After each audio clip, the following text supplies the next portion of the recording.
My daughter-in-law slammed a stack of fabricated bank statements onto the table, screaming that I had gambled away every cent of my retirement. My son didn't ask a single question. He believed her. And if we were going to stop Claire, we needed to know everything about the man who was helping her plan my death. What he didn't know was that in that moment he had just cast out the only man who could save his company. 1 year later, drowning in a $2, $7 million debt, he walked into the boardroom of Bancroft Capital, begging the chairman for help. The door closed softly behind him. I slowly turned the leather chair around, and he froze, realizing the gambling addict he threw out was the man now holding his entire future in his hands. Hello, everyone, and welcome. Before we begin, I'd love to hear from you. Drop a comment below, telling me where you're tuning in from. And if this story resonates with you, consider subscribing to the channel and hitting that like button. A quick note: this narrative contains fictional elements woven in for storytelling and reflection purposes. Any similarity to actual names or places is unintentional, but the lessons within, those are worth your time. I'm 60 years old now, and I've learned that memory is a funny thing. It softens the edges, but some moments stay sharp. The smell of burnt pancakes on a Tuesday morning, the sound of a baseball bat in the backyard, the weight of a 10-year-old boy crying in your arms because he doesn't understand why his mother isn't coming home. That house on Elm Street feels like another lifetime now. Number 2, 1847. A 2-story colonial with white siding and blue shutters that my wife picked out because she said they reminded her of the sky on a clear day. She had a way of finding beauty in simple things. Jordan got that from her. The optimism, the light. He was 10 that year. Small for his age, with a mop of blonde hair that never stayed combed, and eyes the exact shade of hazel as his mother's. Sometimes when he looked at me with that crooked half smile, I'd forget for a second that she was gone. Then reality would crash back in. The backyard was his favorite place. We had a chain-link fence that needed fixing grass that grew too fast in summer, and an elm tree that dropped helicopters everywhere each fall. Jordan would spend hours out there with his baseball bat, a hand-me-down Louisville Slugger slightly too big for him. He'd toss the ball up and swing missing more often than not, but he never gave up. I'd watch from the kitchen window while doing dishes, thinking about how resilient kids are. My wife died in March, lung cancer stage 4 by the time they caught it. The hospice nurse used words like comfortable and surrounded by family. But all I remember is the sound of Jordan's breathing in the chair next to me, too fast and too shallow, like he was trying not to cry and failing. The funeral was on a Thursday. Jordan wore his Sunday clothes and didn't say a word the entire time. People kept touching his head, telling him to be strong. He was 10 years old. He shouldn't have had to be strong. That first night home was the hardest. The house felt too quiet without her humming in the kitchen, without the click of her knitting needles, without her voice calling upstairs to tell Jordan it was bedtime. I found him sitting at the top of the staircase at 11 o'clock, still in his funeral clothes, staring at the closed door to our bedroom. I sat down next to him. The stairs creaked the same creak they had made for 15 years, but somehow it sounded different that night. Lonelier. He didn't look at me when he spoke. Who's going to take care of us now? His voice was so small, so scared. I realized he wasn't just asking about laundry and dinner. He was asking if we were going to be okay, if I was enough. I pulled him into my arms and held him tight. I will. I'll take care of you. Always. He cried then, really cried, the kind of sobbing that shakes your whole body. I let him. I held him and didn't tell him to stop or be brave. I just let him be a kid who'd lost his mom. Eventually, he fell asleep right there on the stairs. I carried him to his bed, tucked him in with the baseball-themed comforter his mother had bought him, and stood in his doorway for a long time, just watching him breathe. The next morning, I tried to make pancakes. His mother made them every Saturday, perfect golden circles with crispy edges.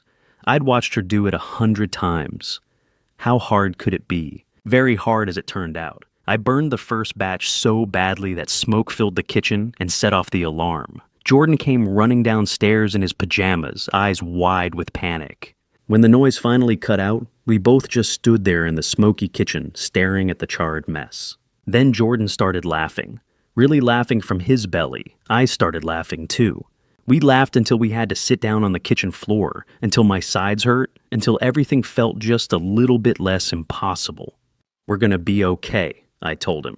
"We're a team now, you and me, deal. Osterst, indimayamdi desast harbor." He held out his hand small and sticky with syrup. "Deal." I shook his hand like he was a grown man, firm grip, eye contact. He grinned, and for the first time since his mother died, I thought maybe I could do this. Over the next few years, I learned to cook more than burnt pancakes. I learned to check homework, to remember which days were gym class, to sign permission slips. I also learned to teach him things my father had taught me: how to change a tire, how to fix a leaky faucet, how to shake hands properly and look someone in the eye. One afternoon when he was 13, his bike got a flat tire. He came in, threw his backpack down, and announced he needed a new bike because this one was broken.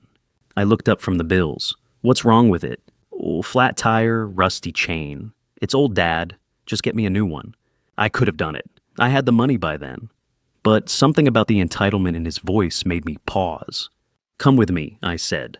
We went to the garage. I pulled out my old toolbox and showed him how to take the wheel off, find the leak patchet, and pump it back up. Then we tackled the chain, scrubbing off rust and applying fresh grease until it ran smooth. It took 2 hours. His hands got dirty. He complained that his friends didn't have to fix their own bikes, but when we were done and he rode it around the driveway, he had this look on his face. Pride, satisfaction. "Why didn't you just buy me a new bike?" he asked out of breath. I wiped grease off my hands. Because fixing something broken teaches you that not everything is disposable. Things have value beyond what they cost. People do too. He nodded like he understood. I thought he did. I really did. Looking back now, sitting here at 60 with everything I've lost, I can see that moment so clearly. My son, 13 years old, sitting on his newly repaired bike in the driveway, the late afternoon sun turning his hair gold. His mother's eyes looking back at me with something like understanding. I thought I was teaching him to be strong, to be kind, to understand that character matters more than money, that loyalty matters more than convenience, that you don't throw people away when they become difficult or broken. I thought those lessons would last forever. I was wrong. That promise I made him on the stairs the night his mother died, that we were a team, that it would be us against the world, that promise would be shattered 25 years later by a lie so simple, so devastating that it would cost me everything. My son, my dignity, my freedom, nearly my life. I built my fortune in silence under a name most people would never connect to me. By the time Jordan turned 18 and started looking at colleges, I had already made my first 10 million. By the time he graduated with a degree in architecture and construction management, I'd tripled that. And by the time he came to me asking for a loan to start his own company, I was sitting on a portfolio worth more than most people see in 10 lifetimes. He had no idea. The decision to keep it from him wasn't about shame or secrecy. It was about giving him something I never had growing up: the freedom to fail, to succeed on his own terms, to build something with his own hands and know he earned it. My father had been a factory worker in Detroit. Good man, hard worker, but he spent his whole life breaking his back for someone else's dream. When he died at 53, his pension barely covered the funeral. I swore I'd do better. I wanted to give Jordan a foundation, but I also wanted him to know what it felt like to stand on his own 2 feet. So in 2000, when Jordan was still in middle school, I founded Bancroft Capital Partners. The name was my mother's maiden name, a piece of family history that wouldn't raise flags. I filed everything under S.K. Bancroft, kept my photo off the website, conducted business through proxies, and let lawyers handle anything requiring a signature. Norman Blake, an old college buddy in corporate law, helped me set up the structure. He thought I was crazy. "You're sitting on a gold mine and you're driving a 15-year-old Camry," he said over the papers. "Your kid wears hand-me-down sneakers. What's the point of being rich if you live like you're broke?" Jordan doesn't need to know I'm rich. He needs to know he can make it on his own. The money's for security, not for show. Norman shook his head but signed the papers. "You're either the smartest man I know or the most paranoid." The truth was simpler. I'd seen what money did to people, how it made them soft, made them think they were special just because their bank accounts had extra zeros. I didn't want that for Jordan. I wanted him to understand that your worth as a person had nothing to do with your net worth. So I kept living in the house on Elm Street, kept driving the Camry until the transmission gave out, then bought a used Honda. The neighbors thought I was a retired financial advisor living on a modest pension. They weren't entirely wrong. I just left out the part about the private equity fund quietly buying up commercial real estate across 3 states. Jordan grew up normal. He had a paper route in middle school. He worked as a busboy at Applebee's during high school summers. He applied for scholarships because he assumed he had to. I could have written a check for his full tuition without blinking, but I didn't. I co-signed his student loans and watched him stress over job applications like any other graduate. When he walked across that stage to get his diploma, I was sitting in the audience in a sport coat from J.C. Penney, and I felt more pride than any amount of money could buy. 3 months later, he came to me with a business plan printed and bound. He had been working as a junior draftsman and had seen an opportunity. Small-scale residential development, renovating old properties in up-and-coming neighborhoods. He had the vision. He just needed capital. How much? I asked, flipping through his projections. They were good, ambitious but realistic. 50,000, he said. I'll pay you back with interest. I'll write you a check, I said. But Jordan, this is a loan. You pay me back same as a bank. We draw up papers, set terms, and stick to them. I'm your father, but this is business. His face got serious. I understand. We shook hands across the kitchen table. I could have given him $5 million. Could have set him up with a whole development portfolio. But I didn't. I gave him exactly what he asked for. He paid me back in 4 years, early, with interest. I've never been prouder. By 2015, Kensington Development was small but solid. Jordan had built a reputation for quality work and fair dealing. He had 6 employees, a small office, and enough projects lined up to stay busy for 2 years. He was doing it, on his own. Exactly like I'd hoped. That's when he met Claire. It was at a networking event downtown. Jordan had invited me. I usually found an excuse not to go, but that night I said yes, maybe instinct. Maybe the universe trying to give me a warning I was too stubborn to hear. She was standing by the bar when we walked in. Claire Hughes, 27 years old, dark hair pulled back in a complicated twist, wearing a black dress that probably cost more than my monthly grocery bill. Beautiful in that polished, untouchable way that makes men stupid. Jordan's face lit up when he saw her. Dad, come here. I want you to meet someone. She smiled when we approached. Perfect teeth, perfect posture, perfect handshake. Dad, this is Claire, Jordan said, and I could hear something new in his voice, something that made my chest tighten. Her family owns Hughes Manufacturing. Claire, this is my father, Stuart. It's wonderful to meet you, Mr. Kensington. Her voice was warm, friendly. But there was something in her eyes, something calculating that made the hair on the back of my neck stand up. Call me Stuart, I said. What do you do at Hughes Manufacturing? Oh, I'm just in marketing. Nothing as impressive as what Jordan's doing. Starting your own company takes real courage. She turned her attention back to Jordan, her whole demeanor changing, softer, warmer. Jordan ate it up. What do you do, Stuart? She asked the question, almost an afterthought. I'm retired, I said. Used to work in finance. Something flickered across her face. Disappointment, maybe. Or calculation. Oh, that's nice. I stood there with my cheap wine and watched my son fall for someone I instinctively didn't trust. I should have said something. Should have pulled him aside and told him to be careful. But I didn't. Because he looked happy. Really happy for the first time since his mother died. And I'd promised myself I'd do anything to keep that smile on his face. So I kept my mouth shut. I told myself I was being paranoid, that maybe this woman could make my son happy. I should have listened to my gut. I had no idea she'd spend the next year working her way into his life, into his business, into his head, until he couldn't tell the difference between her voice and his own thoughts. And I had no idea that by the time I figured out what she really wanted, it would already be too late. March 2023. That's when Claire discovered who I really was, and when she did, everything changed. I was 60 years old, living in the same house on Elm Street, still driving a sensible sedan, still keeping my business quiet. Jordan had been married to Claire for 4 years. 4 years of Sunday dinners and me biting my tongue every time I caught that calculating look in her eyes. The dinner at her parents' house started innocently enough. Gerald and Karen Hughes lived in one of those sprawling colonials with a 3-car garage and professionally landscaped grounds. Jordan had invited me, said Claire's family wanted to get to know me better. I should have said no. Gerald Hughes was holding court at the dining table, glass of scotch in hand, telling some story about the early days of Hughes manufacturing. I was halfway through my pot roast when his story took an unexpected turn. March of 2009, he said. We were 2 weeks from bankruptcy. The housing crisis had killed our contracts. Banks wouldn't touch us, and I was looking at laying off 130 people. I'd given up. Karen squeezed his hand.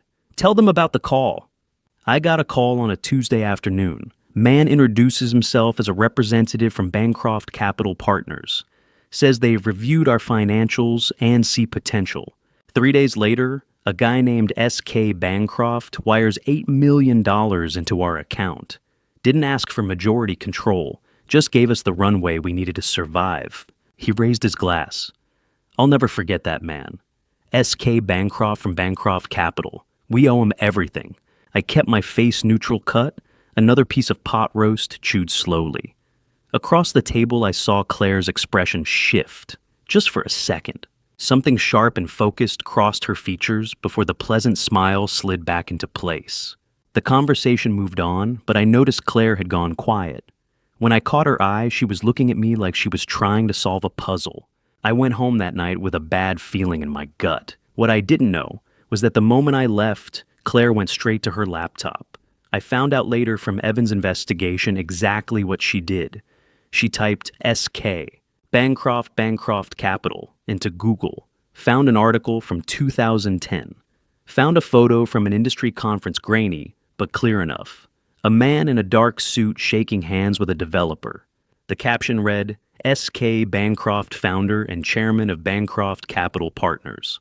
The man in the photo was me, the retired finance worker who drove a 10-year-old Honda, the father-in-law who lived in a modest house and wore JCPenney sport coats, the man she'd written off as insignificant 4 years ago. She must have spent hours that night pulling up every piece of public information she could find. Bancroft Capital's portfolio, property holdings, investment history, somewhere between $300 and $400 million in assets, and I controlled 60% of it. Jordan was my only child, my only heir. She had married a man she thought was a small-time developer. She'd just discovered she'd married the son of one of the wealthiest men in the region. I learned later that Claire spent the next week digging deeper. She found the trust documents, the corporate structure, the legal barriers I'd built to protect Jordan. She realized that as long as I was alive, as long as Jordan and I had a relationship, she had no claim to any of it.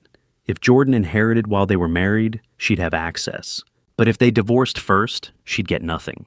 But Claire wasn't impulsive. Wealth like that required precision. If she acted too quickly, I could change my will overnight, or worse, tell Jordan the truth before she secured her position. She needed to isolate him first, slowly, carefully, so that when she moved there would be no way back. The solution was simple. She needed Jordan to cut me out of his life, completely, permanently, before I changed my will, before I told Jordan the truth. She had 6 months to plan. While she was planning, I was dealing with my own problems. The pain started in my hands, a dull, persistent ache that I ignored for weeks. Then it got worse. Sharp stabbing agony every time I tried to grip a pen or turn a doorknob. My knuckles swelled up. My fingers stopped bending properly, curling inward like claws I couldn't straighten. The doctor's diagnosis was clinical and final. Arthritis, degenerative osteoarthritis, progressive condition, no cure. We can manage the pain, slow the progression maybe, but you're looking at diminishing mobility in your hands over the next few years. I was 60 years old and my hands were failing me. The same hands that had raised Jordan, taught him to fix his bike, built a business empire nobody knew existed. I called Jordan on a Sunday afternoon. Hey son, I might need some help with a few things around the house. My hands aren't working like they used to. Of course, Dad. What's wrong with your hands? Arthritis. Doctor says it's normal for my age, but it's making some things difficult. Maybe come by this weekend, help me fix that leaky faucet. And lapon beko si spizorend. "I'll be there Saturday morning," he promised. I hung up feeling relieved. My son still cared.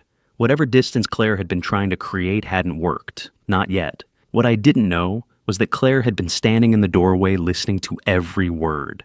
I didn't know she was watching me the way a predator watches injured prey. I didn't know that in her mind my weakness was an opportunity, a vulnerability she could exploit. She spent those 6 months watching Waiting gathering details she could twist. Every time Jordan mentioned me, she filed it away. She built her case like a prosecutor preparing for trial, and I had no idea I was the defendant. March turned to April, April to May. My hands got worse. I started dropping things, coffee mugs, books, my phone. Simple tasks became humiliating struggles. Buttoning a shirt, tying my shoes, opening a bottle of pills. I was 60 years old, and I needed help with things a child could do. Jordan came by most weekends. Sometimes Claire came with him, all smiles and helpful suggestions, bringing casseroles I didn't ask for, and offering to organize my paperwork in ways that would have given her access to documents she had no business seeing. I always said no, always kept the important stuff locked away. But she was patient. She could wait. By September, she was ready. I was alone in my bedroom one night when I caught sight of the photo on my dresser. Jordan at 10, with his baseball bat grinning at the camera, his mother's eyes looking back at me across the years. I picked it up even though my hands ached and studied his face. So happy. So sure that his father would always be there to protect him. I had no idea that in less than a week, my son would look at me with hatred instead of love. That he'd believe a lie so simple, so perfectly calculated, that it would cost me everything. My relationship with him, my dignity, my freedom, nearly my life. She had 6 months to plan. In September 2023, she made her move. And when she did, it destroyed everything I'd spent 60 years building. 6 months after discovering who I really was in September 2023, Claire made her move. The lie was simple, but devastatingly effective. I found out later through Evan's investigation exactly how it happened. Jordan came home from work on a Thursday evening, tired from dealing with permit delays and difficult subcontractors. He walked in expecting the usual routine, dinner warming, Claire asking about his day. Instead, he found her sitting at the kitchen table, mascara smudged under her eyes, a crumpled tissue in her hand. The performance was perfect. I've seen the security footage Evan pulled from their doorbell camera. She'd been sitting there for at least 20 minutes, timing it perfectly. Honey, what's wrong?" Jordan dropped his briefcase cross to her in 3 quick steps. Concerned, caring, exactly the reaction she had counted on. She looked up with tear-filled eyes and delivered the killing blow. "I didn't want to tell you this, but I can't keep it from you anymore." "Tell me what—" She took a shaking breath. "It's about your father, Jordan. I found some things, bank statements, collection letters. I wasn't snooping. He just left them out when I was helping him organize his office last month, and I—" "Claire, what are you talking about?" She looked him straight in the eye. "Your father's retirement savings.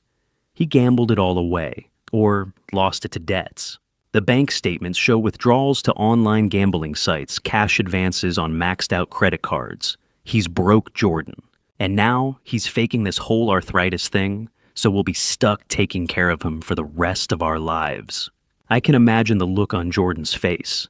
Shock, disbelief, his whole world tilting sideways. Because a really good lie has just enough detail to feel real. Online gambling, credit card debt, things that happen to ordinary people, things that make sense. What number Dad would never... I have proof. She handed him a folder. Inside were bank statements that looked real enough to pass casual inspection. Account numbers, transaction dates, withdrawals to sites with casino-related names, all carefully fabricated using Photoshop and publicly available templates, all designed to make my son hate me. Jordan stared at the papers, his face going pale.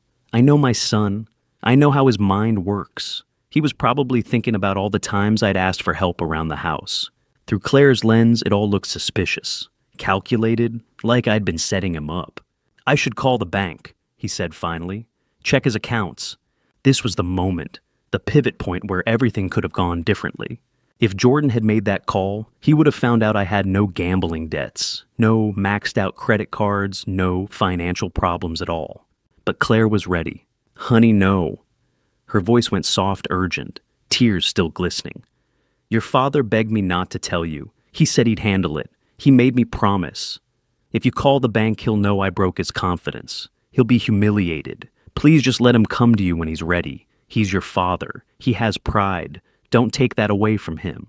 Jordan hesitated, torn between suspicion and respect, between checking the facts and respecting what he thought were my wishes. But do you really want to embarrass him like that? Spesirs. Anything scores. And that was it. That was the hook that caught him. Because Jordan was a good son, a kind son, the kind of person who would rather be taken advantage of than hurt someone he loved. Claire knew that about him, knew it, and used it like a weapon. You're right, he said quietly. I'll wait for him to tell me. She'd won. The next day, Friday afternoon, Jordan showed up at my door. I was in the garage trying to fix a lawnmower. My hands were aching, making it difficult to grip the wrench, but I was managing. I heard his truck pull in and felt a surge of happiness. I walked to the front door, wiping grease off my hands. Jordan, I didn't know you were coming. Come in, I just made coffee. His face stopped me cold. No smile, no warmth, just cold, flat anger. Did you gamble away your retirement savings? The question hit me like a fist. What, no, where did you hear that? Claire showed me the bank statements, the debts, everything. Son, I don't have any debts. I don't gamble. Claire is lying. Don't you dare call my wife a liar. His voice was loud enough for the neighbors to hear. I could have told him right then. Could have said the words that would have blown Claire's story apart. Jordan, I'm not broke. I'm S.K. Bancroft. I have $300 million. Your wife is trying to steal your inheritance. But even as the words formed in my mind, I knew how they'd sound. Desperate, defensive. Like exactly what a cornered liar would say to deflect blame. He wouldn't have believed me anyway, not with Claire's fake evidence fresh in his mind. The truth needed proof. Real proof. Bank records, corporate documents, something that couldn't be faked, and I didn't have any of that accessible. My important papers were in a safe deposit box downtown. My accountant was on vacation. So, I just stood there, grease still on my hands, arthritis making my fingers throb, and watched my son look at me like I was a stranger. You were my father? He said, his voice shaking. Now you're just a liar who tried to guilt-trip me into supporting your gambling addiction. Don't call me again. He turned and walked back to his truck, got in, slammed the door hard enough that I felt it in my chest, drove away without looking back. I stood in my doorway listening to his engine fade and felt something inside me break. Not my heart exactly. Something deeper, something fundamental. The belief that love and truth would always win in the end. I'd been wrong. I tried calling him that night. Straight to voicemail, tried again the next morning. Same thing. By Sunday, I realized he'd blocked my number. The silence was absolute, final. I sent an email Monday morning. Jordan, please let me explain. What Claire told you isn't true. I can prove it. Just give me a chance. It bounced back. He'd added my address to his spam filter. Claire must have been watching his phone, must have seen my attempts to reach him and helped him cut off every avenue of communication, making sure I couldn't tell my side of the story, making sure the lie had time to settle in his mind to become his truth. I sat alone in my house that week, the same house where I had raised him, where we'd burned pancakes and fixed bikes and made promises, and I understood what she'd done. She hadn't just lied to Jordan. She'd given him permission to abandon me, made him feel righteous about it, turned his love into anger, his loyalty into disgust. And I had no way to fight back, no way to prove my innocence, no way to reach my son through the wall she had built between us. I lost him that day, not to death, not to distance, but to a lie, a simple, perfect lie that cost me everything. What came next, I wouldn't wish on my worst enemy. 2 months after Jordan walked out of my house, I woke up in the back of an ambulance with no memory of how I'd gotten there. My wrists were swollen to twice their normal size. My fingers were locked into claws I couldn't straighten. The arthritis had flared so badly that morning I'd collapsed trying to open a bottle of pain medication. The last thing I remembered was lying on my kitchen floor at 2847 Elm, the cordless phone just out of reach, and then nothing. When I came to, a paramedic was checking my pulse, and a woman in scrubs was saying something about medical intervention and family authorization. I tried to ask where I was going, but my tongue felt thick, my thoughts slow and blurred. Later, I'd learned I'd been given a sedative standard protocol, they said, for uncooperative patients during transport. The place they took me was called Meadowbrook Care Facility. The name sounded pastoral, but the building told a different story. It sat on the outer edge of the county, a squat 2-story structure with peeling beige paint and a chain-link fence. Inside, the air smelled like industrial bleach layered over something older and sourer, neglect maybe, or despair. The fluorescent lights hummed and flickered. My room number 14B had a metal frame bed, a plastic chair, and a narrow window that looked out onto a parking lot. I didn't understand how I'd ended up there until a man in a white coat came to see me the next morning. His name was Dr. Richard Walsh, and he sat down in the plastic chair, opened a manila folder, and explained in a voice that was kind but oddly rehearsed that my daughter-in-law had filed paperwork indicating I was no longer capable of managing my own affairs. There was a power of attorney document, he said, signed by me, granting Claire Hughes full authority over my medical and financial decisions. There was also a physician's report, one I'd never seen, stating that I suffered from severe cognitive decline and posed a danger to myself if left unsupervised. I tried to tell him it was a lie. I tried to explain that I'd never signed any such document, that my mind was as sharp as it had ever been, that the only thing wrong with me was arthritis. But, Doctor, Walsh just nodded, made a note in his folder, and said, "I understand this is difficult, Mr. Kensington. The evaluation was based entirely on telehealth notes and reports provided by Claire. You were never given a second opinion. That was when I understood. Claire had forged the power of attorney. She'd fabricated the medical reports. She'd waited until I was sedated and defenseless, and then she'd had me committed to a facility with a reputation for looking the other way. Meadowbrook had been investigated twice in the past 5 years, once for medication errors, once for neglect that led to a patient's death.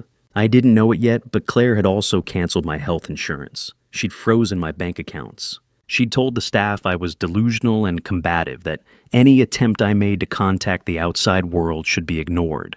She'd even bribed one of the night shift orderlies, a man named Marcus, to make sure I stayed isolated. $2,000 cash, in exchange for turning a blind eye to whatever happened in room 14B after dark. The first harm came 3 days after I arrived. I needed to use the bathroom in the middle of the night, but my joints were so stiff I could barely swing my legs off the bed. I pressed the call button. No one came. I pressed it again. Still nothing. Finally, I tried to make it on my own. I got as far as the bathroom doorway before my knees buckled and I went down hard on the tile floor. I lay there for 20 minutes, maybe longer, calling for help. No one came. Not Marcus, not the night nurse, not anyone. When the morning shift staff found me, they wrote it up as patient fell due to non-compliance with mobility restrictions. They didn't mention the unanswered call button. I tried to call Jordan. I tried 20 times over the next 2 weeks using the payphone in the hallway during the 15-minute windows when Marcus wasn't watching. Every call went straight to voicemail. Jordan had blocked my number. I wrote 5 letters, sealed them in envelopes I bought from another resident, and handed them to the front desk clerk with instructions to mail them to my son's office. All 5 came back stamped, "Return to sender." Claire, I later learned, had intercepted them. She told the staff I was writing threatening correspondence, and that any mail I sent should be confiscated for everyone's safety. I'd been at Meadowbrook for 2 weeks when Maggie O'Brien walked into my room.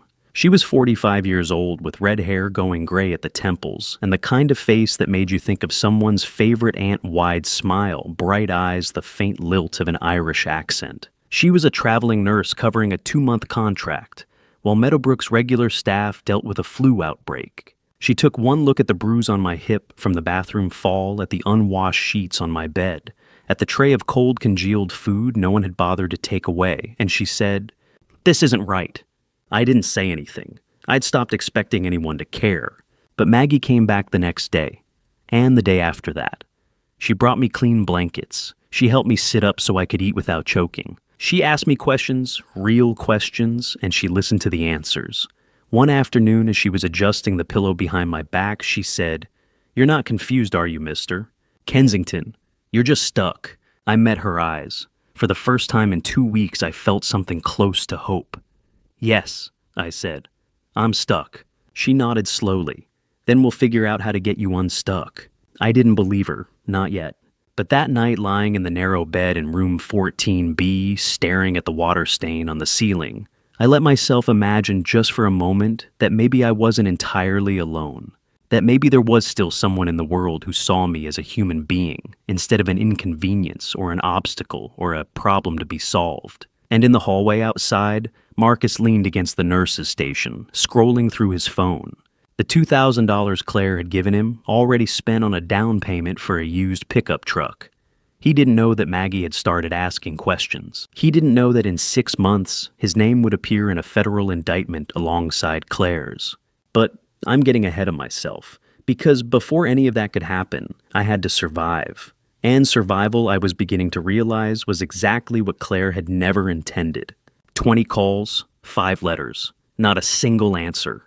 The payphone in the hallway at Meadowbrook had a cracked receiver and a coin slot that jammed every third try, but it was the only way I had to reach the outside world.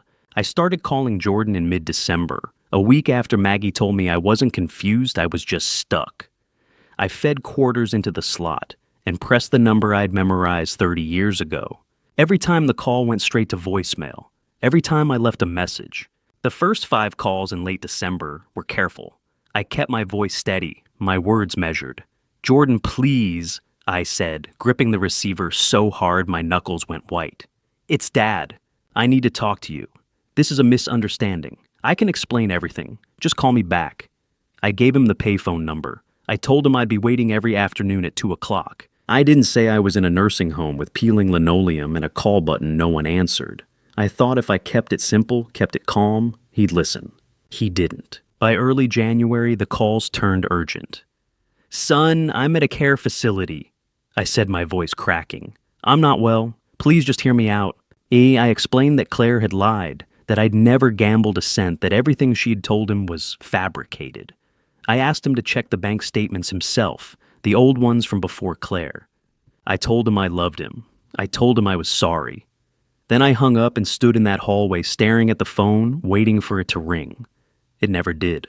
Calls 6 through 10 were desperate. Calls 11 through 15 were angry.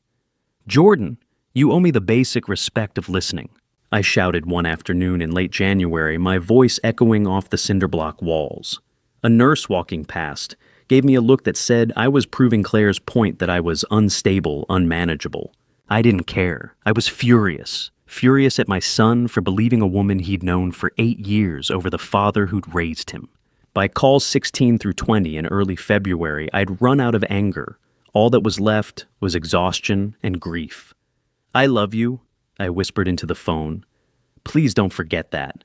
I didn't leave my number anymore. I didn't ask him to call back. I just spoke into the void and hoped some part of him still remembered who I was. A week after the 20th call, I tried again and got a recorded message. "The number you have dialed is no longer in service."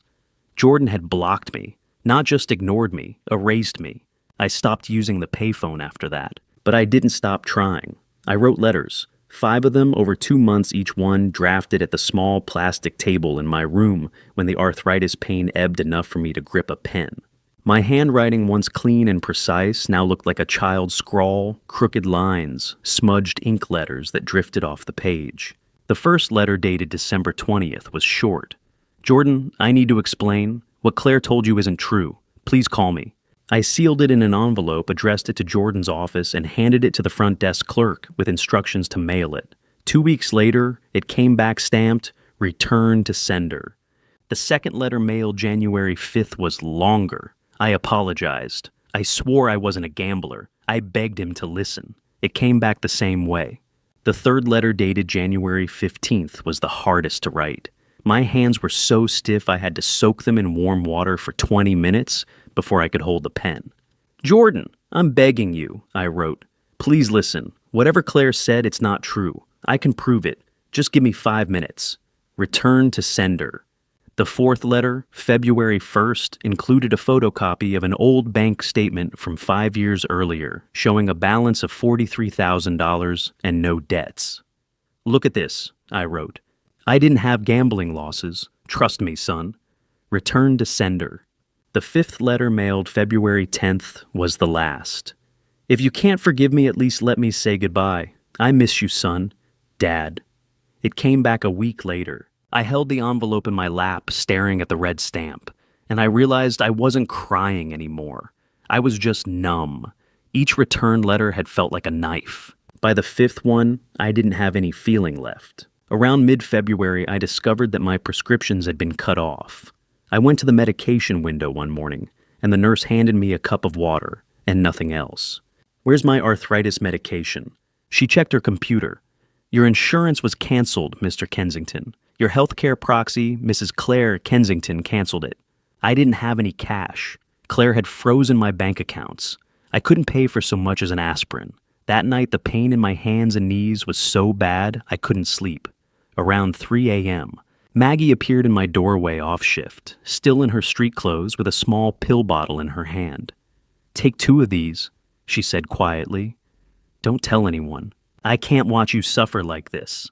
I thanked her, my throat too tight to say more. 2 days later, Norman Blake walked into the Meadowbrook lobby and asked to see me. Norman was 65, a lawyer I'd known for 30 years, a man with silver hair and a reputation for being ruthless in court and loyal to his friends. He'd been trying to reach me since October, when I stopped responding to emails about Bancroft Capital's quarterly reports. When I didn't answer his calls for 2 months, he hired a private investigator. It took them 3 weeks to trace me to Meadowbrook. When he sat down across from me in the shabby visiting room, his face was tight with anger. "Stewart, what the hell happened? Who put you in this place?" I told him. Claire's lie, Jordan's rejection, the forged power of attorney, the block calls and return letters. Norman listened, jaw clenched, and then he reviewed the documents Claire had filed. When he came back, his expression was grim. "This is fraud, Stewart. We can sue.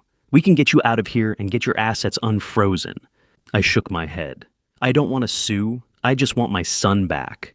Norman leaned forward. "Then we'll get your son back. But first we need evidence. Hard evidence that Claire lied. And we need to move carefully, because if she realizes we're onto her, she'll cover her tracks." He paused, then put his hand on my shoulder. "You're not alone anymore, old friend. We'll fix this. I promise." For the first time in 2 months, I felt something other than despair. It wasn't hope, not quite. But it was close. 3 days later, Maggie pulled me aside in the hallway. Her face was pale. "Mr. Kensington, I overheard Marcus talking on his phone last night. He said something about making sure the old man doesn't cause trouble. I don't know what he meant, but you need to be careful." I nodded. I didn't tell her that I already knew Claire wasn't done with me. I didn't tell her that the worst was still ahead. Because some things you can feel in your bones long before they happen. And I could feel it like a storm building on the horizon, dark and unstoppable. But Claire wasn't done with me. The worst was still ahead. The fall wasn't an accident. I know that now. I didn't know it then, not in the moment when my foot slipped on the wet floor at the top of the second-floor staircase at Meadowbrook. Not when I reached for the railing with hands too stiff and swollen to grip anything. Not when I tumbled forward and the world flipped upside down. All I knew was the sensation of falling 8 concrete steps, each one, a hard jolt against my ribs, my shoulder, my hip, and then the final sickening crack when my head hit the landing. After that, everything went dark. I woke up in the emergency room at County General with a splitting headache and a nurse shining a penlight into my eyes. The ceiling above me was white and too bright, and there was a steady beeping somewhere to my left that I couldn't place. My mouth tasted like copper. My body felt like it had been run over by a truck. When I tried to sit up, a hand pressed gently on my shoulder. "Easy, Mr. Kensington," a woman's voice said. "You've had a concussion. You need to stay still." It was Dr. Helen Morrison. I didn't know her name yet, but I'd learn it soon enough. She was 52 years old with short gray hair and sharp blue eyes that didn't miss much. She stood at the foot of my bed, holding a clipboard, and she looked at me the way a detective might look at a crime scene, like she was trying to piece together what didn't add up. "Can you tell me what happened?" she asked. I tried to remember. The physical therapy session on the second floor. The staircase. The wet floor. No warning sign. My foot slipping. The fall. The floor was wet, I said, my voice hoarse. There wasn't any caution sign. I didn't see it until it was too late. Dr. Morrison made a note on her clipboard. Then she pulled up a chair and sat down next to me, which is when I knew this wasn't just a routine check-in. Mr. Kensington. She said carefully, I've been reviewing your medical records. Your arthritis medication was discontinued 3 weeks ago. Your health insurance was canceled around the same time. And there's no emergency contact listed in your file. Not a single family member, not a friend, nothing. That's unusual. She paused, her eyes searching mine. Is someone preventing you from receiving proper care? I wanted to say yes. I wanted to tell her everything about Claire, about the forged power of attorney, about the blocked calls and the returned letters, and the nights I'd spent lying in that narrow bed at Meadowbrook, wondering if I'd wake up the next morning. But I didn't, because I knew how it would sound. If I report this, I said slowly, they'll say I'm senile. They'll say I'm making it up because I'm unhappy with the nursing home. And Claire, my daughter-in-law, she has all the paperwork, medical evaluations, legal documents, my son's signature on the admission forms. I don't have anything, just my word. Who's going to believe a sick old man over a concerned daughter-in-law? Dr. Morrison was quiet for a long moment. Then she leaned forward. Okay, she said softly, but promise me you'll be careful. And if anything else happens, you need to tell someone, anyone. Do you understand? I nodded. I didn't tell her that anything else had already happened multiple times. I didn't tell her that I was running out of time.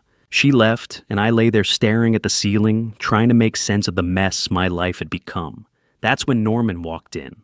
He looked older than he had 2 weeks ago, his face drawn and tired, and when he saw me in the hospital bed with a bandage wrapped around my head, he swore under his breath.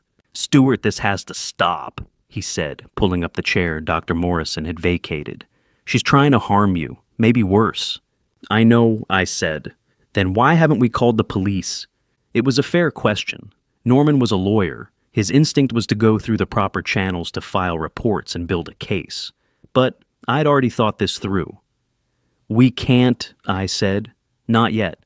Claire has forged documents that make her look like a devoted caregiver. If we go to the police now, it's my word against hers, and she'll bury me in legal procedures. We need evidence-first recordings, financial records, witness testimony, something ironclad." Norman sat back in his chair, his jaw tight. He knew I was right. "Fine," he said. "Then we gather evidence, but we do it fast because I'm not sure how much more of this you can take." Neither was I. What I didn't know then, what I wouldn't learn until weeks later when my nephew Evan started digging into the details, was that Marcus, the night shift orderly at Meadowbrook, had been paid 3 separate times by an account linked to a man named Kyle Bennett. $2,000 in February, $1,500 in early March, and $3,000 the day after I fell down those stairs. Claire didn't leave her fingerprints on any of it, but Kyle did, and that trail, faint as it was, would eventually lead us to the full scope of what they had planned. But I'm getting ahead of myself. Lying in that hospital bed, with every breath sending sparks of pain through my ribs and the dull throb of the concussion pulsing behind my eyes, I made a decision. I wasn't going to sit around waiting to die. I wasn't going to let Claire win. I was going to fight, and I was going to take my life back one piece at a time. Norman was watching me.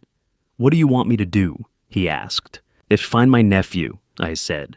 "Evan. He's 29, works in Tech Lives about an hour from here. Tell him I need his help, and tell him to be discreet." Norman nodded. "What's he going to do?" "Whatever it takes," I said. "Evan's good with computers. He can dig up things most people wouldn't know where to look, and he's loyal. If I ask him to help, he will." Norman stood up, his hand resting briefly on my shoulder. "All right, I'll find him. You just focus on getting out of this place in one piece." After he left, I lay there in the dim light of the emergency room, listening to the beep of the monitor and the distant murmur of voices in the hallway. My hands were trembling from pain, from exhaustion from the arthritis that never really went away. But I curled them into fists anyway. Every movement sent little jolts of discomfort shooting through my fingers, but I didn't care. For the first time in months, I felt something other than despair. I felt anger, and anger I realized could be fuel. I thought about Claire, about the lies she'd told and the life she'd stolen, about the son she'd turned against me and the institution she'd manipulated to keep me trapped. And I thought about the fact that she'd tried twice now, maybe 3 times, to make sure I never walked out of Meadowbrook alive. She'd underestimated me. She thought I was too old, too sick, too isolated to fight back. She was wrong. 2 weeks later, something happened that changed everything. Evan overheard a conversation he was never supposed to hear. 2 weeks after Norman left, with the promise to find my nephew, Evan, walk through the door of room 14B at Meadowbrook. I hadn't seen him in years, not since my brother's funeral, when Evan was barely out of college. Now he was 29 tall and lean with dark hair, and the kind of quiet intensity that reminded me of his father. He stood in the doorway, looking around at the peeling paint and narrow bed, and I could see anger tighten his jaw. "Uncle Stewart," he said, stepping inside. "It's been a while." I tried to sit up straighter, but my ribs were still sore from the fall and my hands ached. "Evan, I haven't seen you in 4 years?" "5," he corrected. He pulled the plastic chair over and sat down. "Uncle Norman told me what's been happening, about Claire, about Jordan, about all of this." He gestured at the room. "I'm here to help." I didn't know what to say. I'd spent so many months feeling like I was drowning, and now here was this young man offering to throw me a line. "I don't know what you can do." She's got all the paperwork, the forged power of attorney, the fake medical reports, and Jordan won't listen to me. "Then we'll make him listen," Evan said. His voice was steady calm, but there was steel underneath. "I work in finance. I know how to track money. If Claire's been moving your assets around, if she's been paying people off, I'll find it." He paused. "But I need you to trust me. Can you do that?" I looked at him, this nephew I barely knew, who had no reason to risk anything for me, and I nodded. "Yes, I can do that." Over the next 2 weeks, Evan became a shadow. He followed Claire. He parked outside the house at 156 Thornwood and watched her come and go. He pulled financial records mine, Jordan's, Claire's, and started piecing together where the money had gone and who had touched it. He talked to staff at Meadowbrook, asking casual questions about my care, about who had access to my room, and he waited. The break came on a late afternoon in mid-May. Claire showed up at Meadowbrook for one of her rare visits, part of her act, to make it look like she was a concerned daughter-in-law. I was asleep when she arrived. The nurse had given me a sedative earlier that day. I was vaguely aware of her voice in the hallway. Then the door to my room opened and closed, and I heard her footsteps fade down the corridor. What I didn't know, what I wouldn't learn until the next morning, was that Evan had been there too. He'd been sitting in his car in the parking lot, watching the entrance when he saw Claire walk out. She didn't go to her car. Instead, she headed around the side of the building toward a bench near the first-floor windows and pulled out her phone. Evan followed, keeping to the edge of the lot, and crouched beneath the window closest to where she was standing. He took out his own phone, opened the voice recorder app, and hit record. Later, when he played the audio for me, I would hear every word. Claire's voice sharp and impatient. "Kyle, this has taken too long. He's still alive. We need to speed this up." A man's voice, Kyle Bennett. I had learned his name soon enough, replied, "What do you have in mind?" "Ondi spiksbofridetixto. I want to make sure he's out of the picture," Claire said. "Permanently. Another accident he could fall again, or his condition could take a sudden turn. No one would question it." "He's old, he's sick." "What if someone does question it?" Kyle asked. "Who's going to question it, Jordan? He won't even talk to the old man, the nursing home staff. They're incompetent. We just need to be smart about this." There was a pause. Then Kyle said, "All right, I'll look into it. But this better be worth it." "It will be," Claire said, and I could hear the smile in her voice, cold and satisfied. "Once he's gone, Jordan inherits everything, and Jordan is mine." Evan told me later that his hands were shaking so badly he almost dropped the phone. He stayed crouched beneath that window until Claire ended the call and walked back to her car, and then he waited another 10 minutes before he got back in his own car. The next morning, he came to my room. I was awake, sitting on the edge of the bed, trying to coax some flexibility back into my hands. When Evan walked in, his face was pale and grim. "Uncle Stewart," he said quietly. You're in danger. Real danger. I looked at him. I know. I've known for a while. No, he said. You don't understand. He pulled out his phone, plugged in a small speaker, and hit play. I listened to the recording. All of it. Claire's voice talking about me like I was nothing more than an obstacle to be removed. Kyle's voice clinical and detached, agreeing to help her. The casual way they discussed making my death look like an accident. When it was over, I sat there in silence. My hands were trembling not from arthritis this time, but from shock. She wants me gone, I said. Finally, my voice barely above a whisper. Yes, Evan said. She does. I looked at him. Do we have enough? Can we take this to the police? Evan hesitated. It's a start. But Uncle Norman thinks we need more. We need to show a pattern financial records witness statements, proof that she's been manipulating Jordan and isolating you. If we go to the police now with just this recording, she'll get a good lawyer and claim it was taken out of context. We need more. Then what do? I asked. We protect you, Evan said. Uncle Norman and I have a plan. We're going to move you out of Meadowbrook quietly to a safer place. We're going to keep gathering evidence, financial trails, witness testimony, everything. And when we have enough, we're going to bring it all to Jordan. We're going to make him see who Claire really is. How long will that take? I asked. 2 months, Evan said. Maybe less, but you have to trust us. And you have to stay alive until we can pull this off. I nodded. I didn't have any other choice. Evan stood up, gripping my shoulder briefly. You're not alone in this, Uncle Stewart. Not anymore. After he left, I sat on the edge of that narrow bed, staring at the cracked ceiling, and I realized something. I'd known Claire was cruel. I'd known she was manipulative. But hearing her plot to end my life, hearing her talk about me as if I were nothing but trash to be disposed of, had done something to me. The fear I'd carried for months, the despair that had weighed me down, had shifted. It had turned into something colder, sharper. It had turned into fury. Norman and Evan gave me 2 months. 2 months to survive, to gather evidence, and to prepare for the moment I'd take back everything Claire had stolen from me. Evan came to see me 2 days after I'd listened to that recording. He brought Norman with him, and together, the three of us began building a case. They arrived in the late afternoon, when the hallways at Meadowbrook were mostly empty and the staff was busy with the dinner shift. Evan carried a laptop in a black messenger bag, and Norman had a leather briefcase that looked like it had seen 30 years of courtroom battles. They pulled the plastic chair and a folding stool into my room, closed the door, and Norman spread a stack of documents across the narrow bed. All right, he said, his voice low and deliberate. Let's talk strategy. The plan had 3 parts. First, we needed to gather more evidence enough to prove not just that Claire had lied to Jordan, but that she'd committed fraud, manipulated financial records, and conspired with Kyle Bennett to harm me. The recording Evan had made was a start, but it wasn't enough on its own. We needed a paper trail. Second, we needed to keep me safe. Norman had already arranged for a retired cop to check in on me discreetly, and Maggie had agreed to keep an eye on my room during her shifts. Moving me out of Meadowbrook wasn't an option. If Claire realized I'd disappeared, she'd know something was wrong and cover her tracks. Better to let her think everything was going according to plan. Third and most important, we needed leverage. We needed something that would force Jordan to listen, to really listen, when the time came to confront him. We need a moment when Jordan has no choice but to pay attention, Norman said. Right now, he's convinced you're a liar and a gambler. We need to shatter that conviction. Evan leaned forward. What if Jordan's company got into trouble?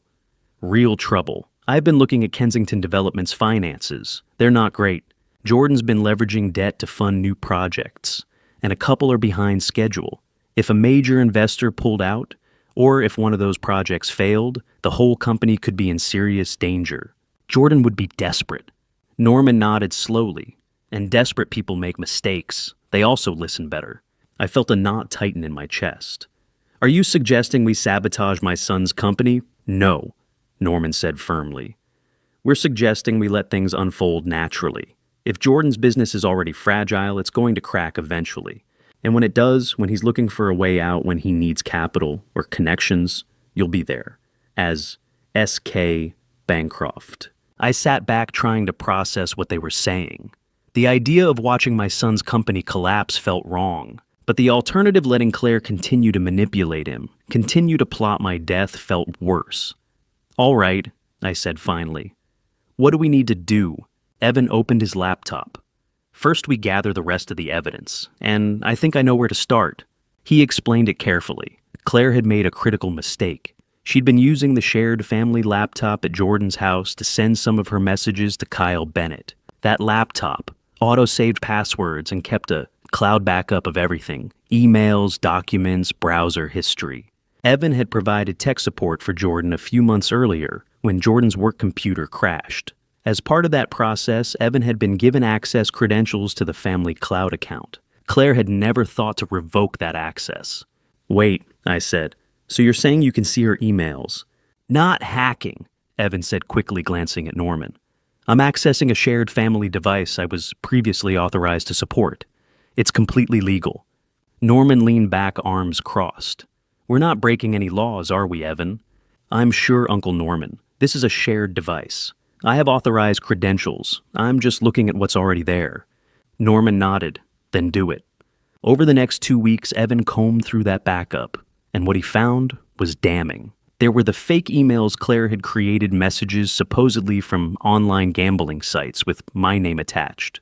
There were text exchanges between Claire and Kyle discussing not just their affair, but their plans to drain my assets once I was gone. There was a bank record showing that Claire had withdrawn $50,000 from an account in my name using the forged power of attorney. Norman took that record to a forensic document examiner, and she confirmed what we already knew: the signature on the POA was a forgery.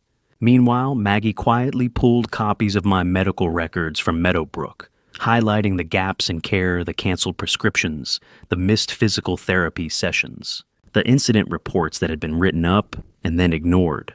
Norman had also been working on unfreezing my bank accounts. With the forensic report proving the power of attorney was forged, he filed an emergency petition with the probate court. It took 3 weeks and a mountain of legal paperwork, but by early August I had access to my accounts again. Bancroft Capital was mine once more. The company's interim CEO had kept things running smoothly during my absence, and when I quietly resumed control through secure video calls from Norman's office, not a single board member questioned my authority. Claire had no idea. In the meantime, I had a role to play. I needed Claire to believe her plan was working, so I became weaker. Not in reality, Norman had arranged for me to get proper medication again, delivered discreetly by Maggie, but in appearance. When Claire came to visit, which she did once every couple of weeks to keep up the charade, I made sure I looked tired, frail, defeated. She came one afternoon in late August, dressed in a pale blue blouse and carrying a small bouquet of flowers she set on the windowsill, without putting them in water. "How are you feeling, Stuart?" she asked, her voice syrupy with false concern. I let my head rest against the pillow and closed my eyes halfway. "Not well, Claire," I said, my voice thin and hoarse. "Not well at all." She smiled just a flicker, but I saw it. "You just rest," she said softly. "It'll all be over soon." After she left, I lay there staring at the ceiling, my hands curled into fists beneath the blanket. She had no idea that every word she'd said, every visit she'd made was being documented. She thought she was winning, but the trap had already been set. All we needed now was for Jordan to step into it. Norman came to see me the next day. He sat in the plastic chair, his briefcase balanced on his knees, and he looked at me with the same steady gaze he'd had since the day we met 30 years ago. "Stuart," he said, "in 2 months, Claire is going to regret the day she lied about you. But you need to be patient. Can you do that?" I thought about the year I'd spent in that place, the blocked calls, the returned letters, the nights I'd lain awake wondering if I'd survived to see morning. I thought about my son who'd cut me out of his life because he'd believed a lie, and I thought about Claire who'd smiled at me an hour ago and told me it would all be over soon. "I have been patient for a year," Norman Nye said. "I can wait 2 more months." He nodded, stood, and shook my hand.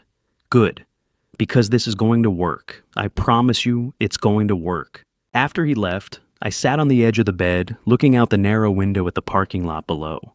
The sun was setting, casting long shadows across the cracked asphalt, and I felt something I hadn't felt in a long time. Not hope exactly, but something close. a sense that the pieces were finally falling into place, that the endgame was coming. Because while I was planning my return from the dead, Jordan's world was falling apart. While I was preparing for my return, Jordan's world was falling apart. I didn't know it. Then I only learned the details later from Norman's investigation and the bank records Evan extracted. But here's what happened. According to an email Norman showed me later, Jordan received a notice from the bank in early September. The subject line read, "Notice of Loan Default. NBIC, Andropastan, Urajarst." And the message inside was short and brutal. Kensington Development. The company Jordan had built from the ground up, the business he had poured 15 years of his life into, owed the bank $2.7 million. The loan had been secured against his largest real estate project, a mixed-use development on the north side of the city that was supposed to be his breakthrough. But the project had gone sideways. The contractor had gone bankrupt halfway through construction, leaving the site unfinished and unsellable. 3 clients had already filed lawsuits demanding their deposits back, and the bank, which had been patient for 6 months, had decided it was done waiting. Evan later showed me the phone records. Jordan had called the bank that same day. I imagine he was hoping for some leeway, some chance to negotiate. But the conversation didn't go the way he wanted. "I need an extension," Jordan said, his voice tight. "Just 6 months. I can turn this around if you give me time." The banker, a man whose name Evan found in the call logs, though it doesn't matter, now didn't sound sympathetic. "I'm sorry, Mr. Kensington. The bank has decided to call in the loan immediately. You have 30 days to pay in full, or we'll begin the process of seizing your assets." 30 days, $2.7 million, no room for negotiation. I learned from Evan, who was still watching the house at 156 Thornwood, that Jordan came home that night looking 10 years older.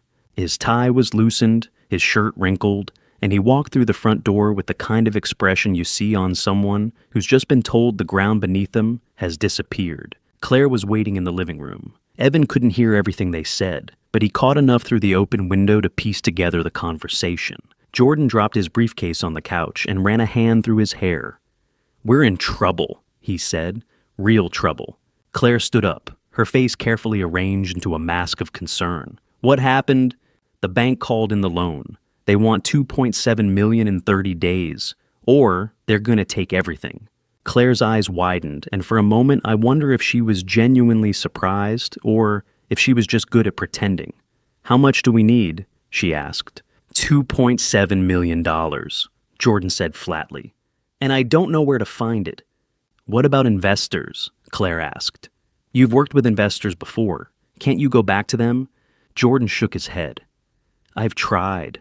I spent all afternoon making calls. No one wants to touch us right now. Our credit rating is in the basement. The lawsuits have scared everyone off. And the project?" He stopped, his jaw tight. "The project is a disaster. No one's going to throw money at a sinking ship." Claire walked over to him and put a hand on his shoulder. "There has to be someone," she said softly. "Some firm, some fund, someone who can help." Jordan was quiet for a long moment.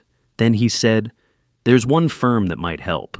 Bancroft Capital Partners. They're a private equity fund based downtown, but they're notoriously selective. They only take on projects they think are worth their time, and they have a reputation for being ruthless negotiators." Claire tilted her head. "Try them, honey," she said. "What do you have to lose?" What Jordan didn't know, what Claire didn't tell him, was that she was already running through the implications in her head. Norman found an email she'd sent to Kyle Bennett later that night, time-stamped at 11:43 p.m. "Jordan's company is collapsing," she wrote. "He's desperate. He's weak. This is exactly what I need. Once the company goes under, he'll have nothing left. And when Stewart dies, the inheritance will be the only thing holding us together. I just need to make sure Stewart doesn't last long enough to complicate things." Kyle's reply came an hour later. "Stay calm. Stick to the plan. If Jordan's desperate, he'll make mistakes. Let him." But I'm getting ahead of myself. Let me go back to what happened next. Norman traced the email chain between Jordan and Bancroft Capital Partners. Here's what happened. Jordan spent the next 3 days working around the clock, pulling together financial statements, project summaries, and a detailed proposal explaining why Kensington Development was worth saving. He barely slept. Evan told me later that the lights in Jordan's home office stayed on until 3 in the morning, and Claire didn't go in once to check on him. On the third day, Jordan sent the email. The subject line read, "Emergency funding request, Kensington Development." 3 days later, he got a reply. "Dear Mr. Kensington Bancroft Capital Partners has reviewed your proposal. The chairman will meet with you personally. October 15th, 9 a.m., Bancroft Capital Tower, 47th floor." Jordan read the email twice, then leaned back in his chair and let out a long breath. "They're willing to see me," he said aloud, even though no one was in the room to hear him. "There's still a chance." Claire came into the office a few minutes later. She leaned over his shoulder and read the email, and I can only imagine what went through her mind when she saw the name Bancroft Capital. Evan told me she went very still, and when she finally spoke, her voice was tight. "Bancroft Capital," she said slowly. "Why does that name sound familiar?" Jordan didn't notice the edge in her voice. He was too relieved, too focused on the fact that anyone was willing to give him a shot. "They're one of the biggest private equity firms in the state," he said. "If they agree to help, we'll be fine. Better than fine." Claire nodded, but she didn't say anything else. And that night, according to another email Evan pulled from the cloud backup, she wrote to Kyle again. "Bancroft Capital. I've heard that name before. I need to check something." But she didn't check. Or if she didn't act on what she found. Maybe she convinced herself it was just a coincidence. Maybe she was too focused on the end game to worry about the details. Either way, she didn't warn Jordan. She didn't tell him that Bancroft Capital Partners was the investment firm founded by his father 24 years earlier. She didn't tell him that the man who'd built that firm, the man who controlled $300 million in assets, was the same man she'd locked away in a nursing home and left to die. I only learned all of this afterward. At the time, I was sitting in that narrow room at Meadowbrook, counting down the days until October 15th. Norman had told me the plan. Evan had confirmed that Jordan had taken the bait. And I knew in a way that felt both terrifying and inevitable that the moment I'd been waiting for was finally coming. Jordan thought that meeting would save his company. He had no idea it would shatter everything he'd ever known about his life. He had no idea that his salvation and his reckoning was closer than he thought. Evan kept me updated on Jordan's preparations. My son spent 2 weeks getting ready for that meeting, like his life depended on it, because it did. He hired a financial consultant to polish the numbers. He worked 16-hour days building a pitch deck, 40 slides with graphs and projections and testimonials from past clients. He rehearsed his presentation in front of the mirror, in front of Claire, in front of anyone who would listen. And he researched Bancroft Capital Partners the way a man researches a lifeboat when his ship is going down. What he found was impressive but vague. Bancroft Capital was a private equity fund with over $500 million in assets under management. It had been operating for more than 2 decades, quietly funding real estate developments, tech startups, and infrastructure projects across 3 states. The firm had a reputation for being selective, disciplined, and ruthlessly effective. And at the top of it all was S.K. Bancroft, founder, managing partner, and chairman. There were only 2 photos of S.K. Bancroft available online. Both were old, grainy, taken from a distance at industry conferences. Evan told me that Jordan stared at those photos for a long time. One night his brow furrowed. "Weird," he muttered to himself. "This guy looks kind of familiar." But he didn't recognize me, not yet. Claire, on the other hand, did. Evan had planted a small camera in the home office at 156 Thornwood a week earlier. Nothing fancy, just a cheap webcam tucked behind books on the shelf aimed at Jordan's desk. The camera was installed on a shared device Evan had previously been authorized to maintain. We needed to know if Claire was going to interfere. And on October 10th, 5 days before the meeting, we got our answer. Jordan was at his desk reviewing the pitch deck. Claire came in with coffee, leaned over his shoulder, and looked at the screen. "How's it going?" she asked. "Good," Jordan said. "I think we got a strong case. If Bancroft agrees to fund us, we can turn this around." Claire nodded absently, then paused. "Wait, go back." Jordan clicked back a few slides. There it was, a slide titled About Bancroft Capital Partners, with a brief company history and a photo of S.K. Bancroft standing in front of the Bancroft Capital Tower. Claire stared at the photo. Her hand tightened on the back of Jordan's chair. S.K. Bancroft. Who is that? The chairman, Jordan said. The guy I'm meeting with next week. Why? Claire didn't answer.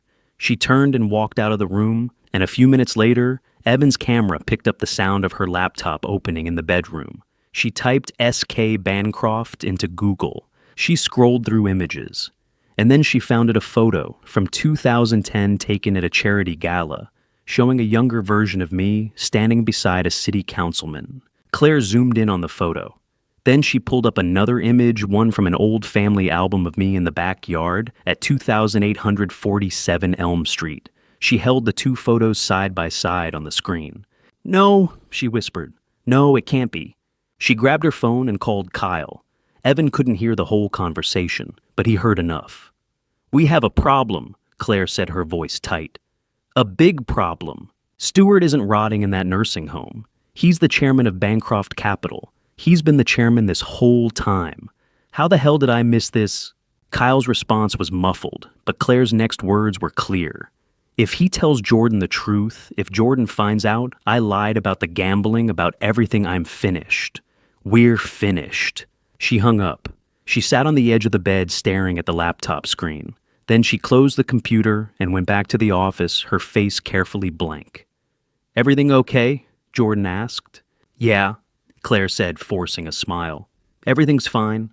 But it wasn't fine, and she knew it. While Jordan was preparing to save his company, and Claire was preparing to lose everything, I was preparing for something else entirely. Norman had moved me out of Meadowbrook a week earlier in the middle of the night. I'd spent the past 7 days at Norman's apartment, a quiet, comfortable place on the 23rd floor of a building downtown, with floor-to-ceiling windows and a view of the river. It was the first time in over a year that I'd slept in a real bed, eaten a real meal, taken a shower without worrying. On the morning of October 14th, I stood in front of the bathroom mirror and looked at myself for the first time in months. The man staring back was older than I remembered, thinner. His hair was more gray than brown, and there were deep lines around his eyes that hadn't been there before. But he was clean, and he was wearing a suit, a charcoal gray suit that Norman had picked up from my house at 2847 Elm, along with a white shirt and a burgundy tie. Norman knocked on the door. "You ready for this?" he asked. I adjusted the tie and nodded. "I've been ready for a year."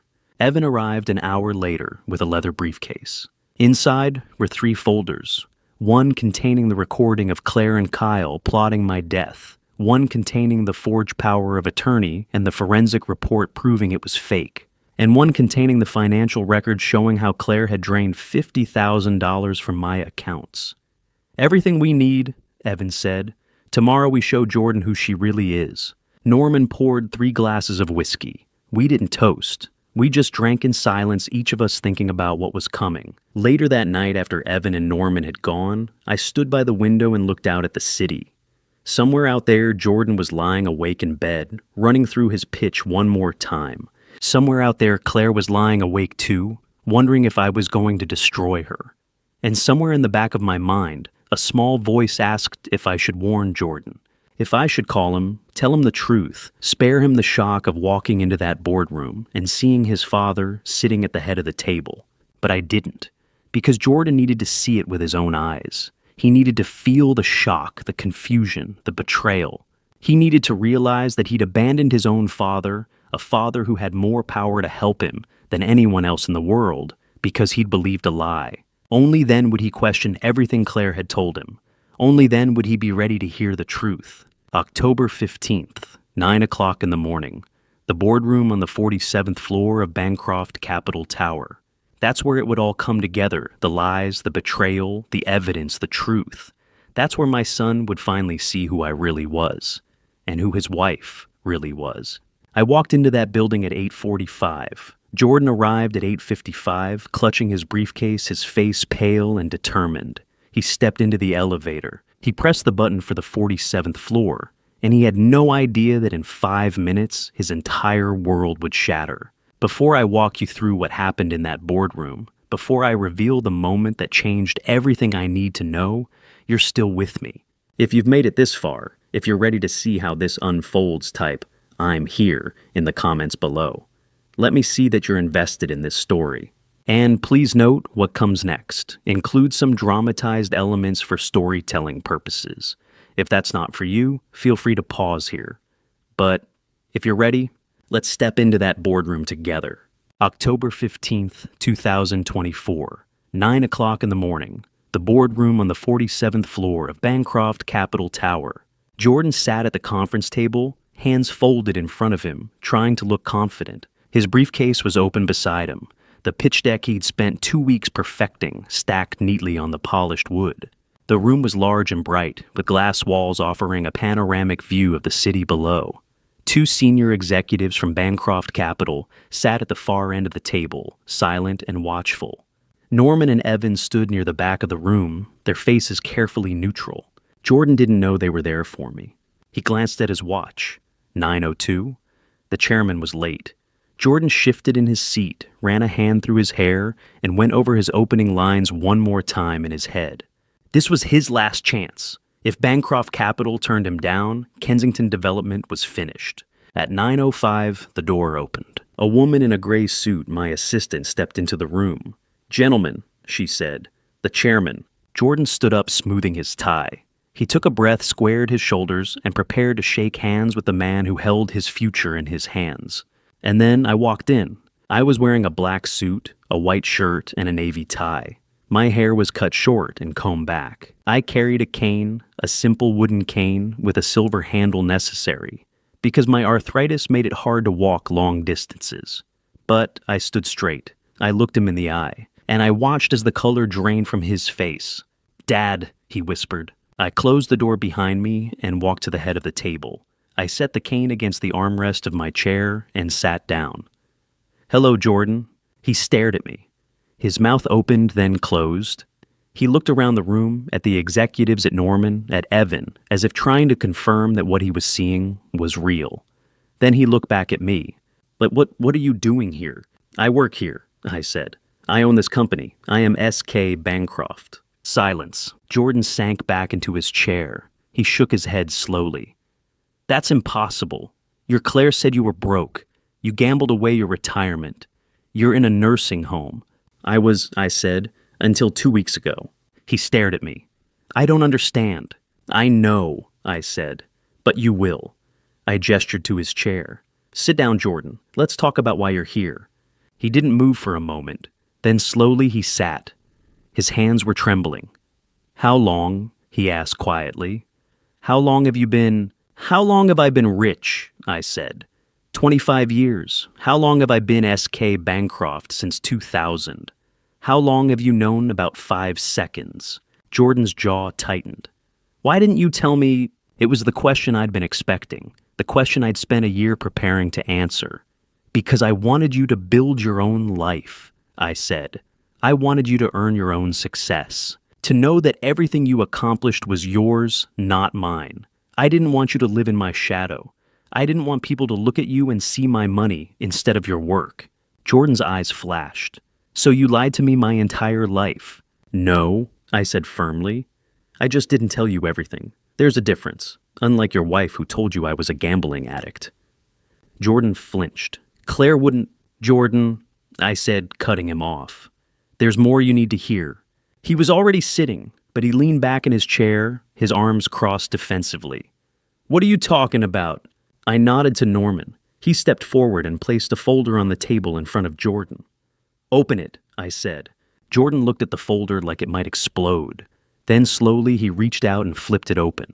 Inside were printouts, emails, bank statements, copies of the forged power of attorney. He scanned the first page, his brow furrowed, then the second, then the third. His face went from confusion to shock to horror. "What is this?" he asked, his voice barely above a whisper. "That," I said, "is proof that your wife lied to you.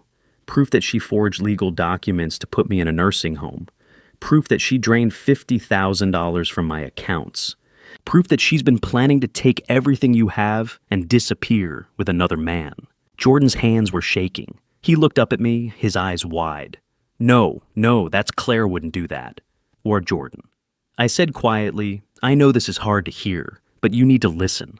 He shook his head. "You're lying. "I'm not lying," I said. I leaned forward, my voice steady. I was locked in a nursing home for a year because your wife told you I was a gambler. She forged documents. She canceled my health insurance. She bribed staff to ignore me when I called for help. And she did it because she wanted me out of the way so she could take my money and yours and run.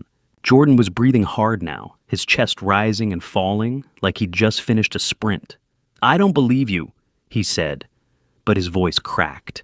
Then believe the evidence, I said. I gestured to the folder. It's all there. Bank records, emails, a recording of Claire and her lover planning my death. Jordan's face went pale again. A recording. I nodded to Evan. He pulled out a small speaker, set it on the table, and pressed play. Claire's voice filled the room. Cold, calculating. Talking about making sure I was out of the picture. Talking about how no one would question it if an old sick man died in a nursing home. Talking about divorcing Jordan once I was gone and taking half of everything he had. When the recording ended, the room was silent. Jordan sat there staring at the speaker, his face blank. Then he looked at me. How long have you known? Since May, I said. Evan recorded that conversation in May. We've been gathering evidence ever since. Jordan's hands curled into fists. And you waited until now to tell me? Yes, I said. Because you wouldn't have believed me if I'd told you in September. You would have thought I was lying or desperate or trying to manipulate you. You needed to see it for yourself. You needed to come here to this building asking for my help before you'd be ready to hear the truth. I watched my son struggle to process what was happening.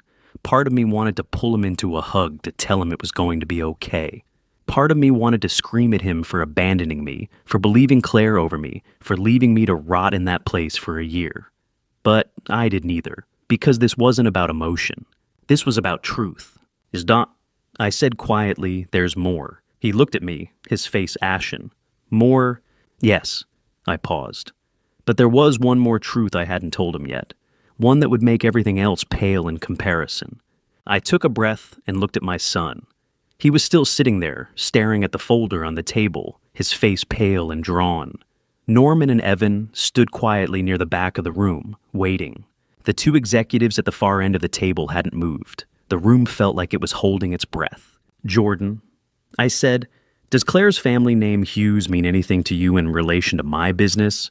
He looked up at me, confused. No, he said. Should it? I nodded to Norman. He stepped forward, pulled a remote from his pocket, and clicked a button. The screen on the wall behind me lit up, displaying a scanned document. It was dated March 2009. At the top, in bold letters, it read, Bancroft Capital Partners, Investment Agreement, Hughes Manufacturing. Jordan squinted at the screen. What is that? An investment contract, I said. In 2009, Claire's father, Gerald Hughes, was on the verge of bankruptcy. His company, Hughes Manufacturing, was drowning in debt. He came to me for help. I invested $8 million and restructured his operations. Hughes Manufacturing exists today because of me. Norman clicked to the next slide. It was a photograph Graney taken at a press conference showing me shaking hands with a man in his late 50s. The caption beneath read SK. Bancroft and Gerald Hughes announced partnership. Jordan stared at the photo. His mouth opened slightly. You saved Claire's family. Yes, I said. And Claire knows. She's known for over a year. Jordan's face went from pale to ashen. What?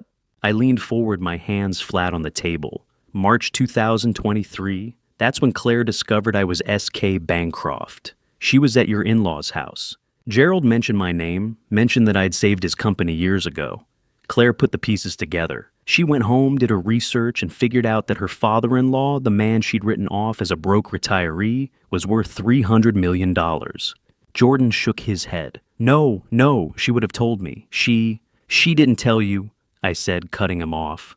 Because she had a plan. For 6 months she prepared. She forged documents. She manipulated your family doctor into signing off on a bogus medical evaluation. She fabricated evidence of gambling debts that never existed. And in September 2023, she told you I was a gambler. She lied to you, Jordan, and she did it because she wanted my fortune. Jordan stood up suddenly, his chair scraping against the floor. He walked to the window, his back to me, his shoulders tense. This can't be real, he said, his voice tight. Evan stepped forward. Mr. Kensington, he said quietly, there's more. He set a small speaker on the table and pressed play. Claire's voice filled the room, cold and calculating. The old man is getting weaker. Once he's gone, Jordan inherits everything.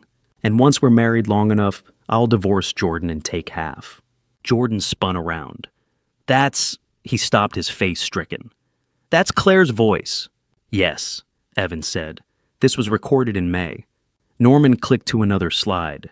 This one showed an email one Jordan had seen before. The subject line read, Urgent Gambling Debt Notice. The body of the email listed a series of payments supposedly made to online casinos, totaling over $100,000. Edit this email, Norman said, pointing to the screen, was fabricated, created using Photoshop. The bank account numbers are fake. The casinos listed don't exist. Claire manufactured this evidence and showed it to you to convince you that your father was broke and irresponsible. Jordan stared at the screen, his hands curled into fists. No, he said. No, this can't be. Jordan, I said, my voice steady. Listen to me carefully. March 2023. That's when Claire discovered who I was. And for the next 6 months she planned. She lied. She manipulated. And in September 2023, she told you I was a gambler. You've been living a lie for over a year, Jordan. And she knew. She knew the entire time. He turned away from me again, his head bowed. I don't understand, he said, his voice barely above a whisper. Why would she do this? Because she wanted my money, I said. And she knew that if I told you the truth, her plan would fall apart. Evan opened another folder. He spread the documents across the table. This, he said, pointing to the first one, is the power of attorney Claire used to commit you to Meadowbrook. It's a forgery. Your father never signed it. He pointed to the next document. This is a bank statement showing a $50,000 withdrawal from your father's account. Claire made that withdrawal using the forged POA. He pointed to the last set of papers. And these are medical records from Meadowbrook. They show that your father's arthritis medication was discontinued, that his health insurance was canceled, all on Claire's orders. Jordan walked back to the table. He picked up one of the documents, his hands shaking. She canceled his insurance, he said, his voice cracking. Yes, I said. Evan pressed play on the speaker again. This time, it was a different recording. Claire's voice sharper, more urgent. We need to make sure he's out of the picture, permanently. Another accident, he could fall again, or his condition could take a sudden turn. No one would question it. Jordan dropped the paper. He staggered back a step, then another. And then he sank to his knees, his head in his hands. Oh, God, he said, his voice breaking. What have I done? I stood up. I walked around the table and stopped a few feet away from him. You abandoned me, I said. My voice was quiet, but every word carried. You believed a lie without questioning it. You left me to rot in a place where I was neglected, where I fell downstairs, where my own daughter-in-law plotted to end my life. You didn't come to see me. You didn't answer my calls, 20 of them. You sent back my letters, 5 in total. I tried, Jordan. God knows I tried. Jordan looked up at me. His face was wet with tears. I'm sorry, he said, his voice choked. I'm so sorry, Dad. I know you are, I said, but sorry doesn't give me back the year I lost. It doesn't erase the pain. It doesn't undo the damage. He dropped his head again, his shoulders shaking, and for a moment, I just stood there, looking down at my son, my only child, the boy I'd raised, the man I'd tried so hard to protect, and I felt something break inside me. My voice trembled when I spoke again, and I didn't try to stop it. But you're still my son, I said, and despite everything, I'm going to help you. Not because you deserve it, but because I'm not Claire. I don't abandon family, even when they abandon me. Jordan looked up at me again, his eyes red and swollen. Thank you, he whispered. I nodded. I didn't reach out to him. Not yet. Because there was still one more thing he needed to know. One more truth that would cut deeper than all the rest. But there was one more truth I hadn't told him yet, I said quietly. One that cut deeper than Claire's betrayal. And it was about Jordan himself. The 2 executives had left the boardroom. Norman closed the door behind them. It was just the 4 of us now, me, Jordan, Norman, and Evan. The room felt smaller than it had 10 minutes ago. the air heavier like the walls were pressing in. Evan set his laptop on the table and opened a second file. He turned the screen toward Jordan. "There's something else you need to see," he said quietly.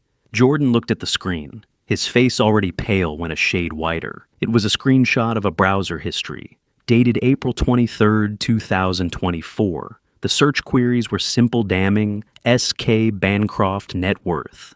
Bancroft Capital Partners founder. Stuart Kensington S.K. Bancroft, same person. Below the search history was a downloaded image, a photo from a charity gala in 2010. Me standing beside a city councilman, the caption beneath reading, S.K. Bancroft, founder of Bancroft Capital Partners, attends annual fundraiser. Evan looked at Jordan. "You searched for this in April 2024, he said. 6 months before this boardroom, you knew." Jordan's hands went to his face. He covered his eyes, his shoulders hunched forward. His voice broke. "I didn't want to believe it." "But you did believe it," I said. My voice was quiet, but it cut through the silence like a blade. "You knew Claire lied. You knew I wasn't a gambler. You knew I was S.K. Bancroft. And you did nothing." Jordan lowered his hands. His eyes were red swollen.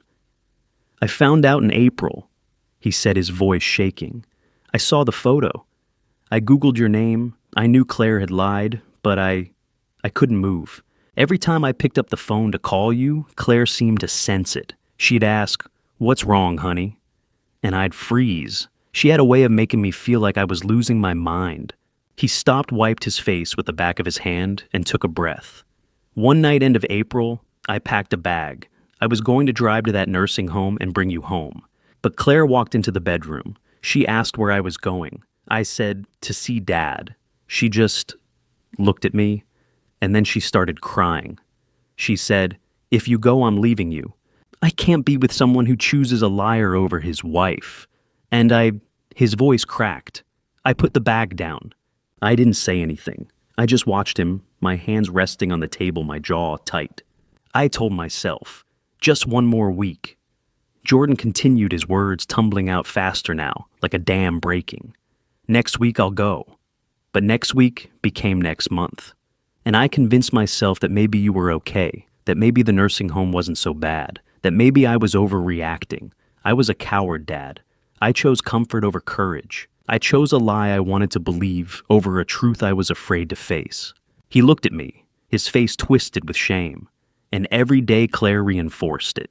She'd say, "You're a good man, Jordan. You're not like your father. You don't enable. You don't gamble away your family's future." She rewarded me for abandoning you, and I let it happen, because it was easier. The room was silent. Norman and Evan stood near the back, their faces carefully neutral. Jordan sat there trembling, waiting for me to speak. I let the silence stretch, 30 seconds, maybe more. I wanted him to feel the weight of what he'd done. I wanted him to sit in it, the way I'd sat in that narrow bed at Meadowbrook, counting the water stains on the ceiling, wondering if anyone in the world still cared whether I lived or died. Finally, I spoke. "You weren't just a coward, Jordan," I said. My voice was low, steady, but every word landed like a stone. "You were complicit. You knew the truth for 6 months. 6 months. While I was lying in that place wondering if I'd ever see sunlight again. While nurses ignored me. While Marcus deliberately left floors wet so I'd fall. While Claire was planning to make sure I never left that building alive. You knew, and you did nothing." Jordan's head dropped. His shoulders shook. He didn't try to defend himself. He just sat there taking it. I leaned forward slightly. "But I also understand what abuse can do to a person's mind," I said. "I've been reading about it since Norman got me out. Gaslighting, coercive control. It's insidious. It makes you doubt reality. It makes you choose your abuser over yourself, over the people you love. It makes you believe that leaving is more dangerous than staying." Jordan looked up at me, his eyes desperate, searching my face for something, forgiveness maybe, or hope. "So I'll say this once," I said, "and only once. I forgive you for being weak, but I will never forget that when I needed you most, you chose her. You chose your fear over my life." Jordan's face crumpled. "Can I," he whispered, "can I ever earn your trust back?" I looked at him for a long moment. "My son." The boy I'd raised. The man I'd tried to protect. The man who'd left me to rot because he was too afraid to stand up to his wife. I don't know, I said. Ask me in 5 years. Jordan nodded slowly, like he understood that was the best answer he was going to get. He didn't argue. He didn't plead. He just nodded. I stood up. My joints ached, they always did, after sitting too long, but I didn't reach for my cane right away. I just stood there looking down at him. And then I turned and walked toward the door. Norman opened it for me. Evan followed. Jordan stayed in his seat, his head in his hands. I didn't hug him. I didn't put my hand on his shoulder. I didn't tell him it was going to be okay. Because it wasn't okay. Not yet. Maybe not ever. I walked out of that room without hugging my son. It wasn't cruelty. It was self-preservation. Because if I let him in too soon, I'd be opening myself up to new pain. And I'd had enough pain for one lifetime. In the hallway, Norman walked beside me. That was hard, he said quietly. Yes, I said, it was. Do you think he'll come back from this? Norman asked. I thought about it. About the look on Jordan's face when Evan showed him the search history. About the way his voice had broken when he'd talked about packing that bag. About the shame in his eyes when he'd asked if he could earn my trust back. I don't know, I said. But that's his problem to solve, not mine. We walked to the elevator. Evan pressed the button. The doors opened and we stepped inside. As the elevator descended, I thought about Claire, about Kyle, about the lies they had told and the lives they'd destroyed. And I thought about what Norman had said weeks ago when we'd first started gathering evidence.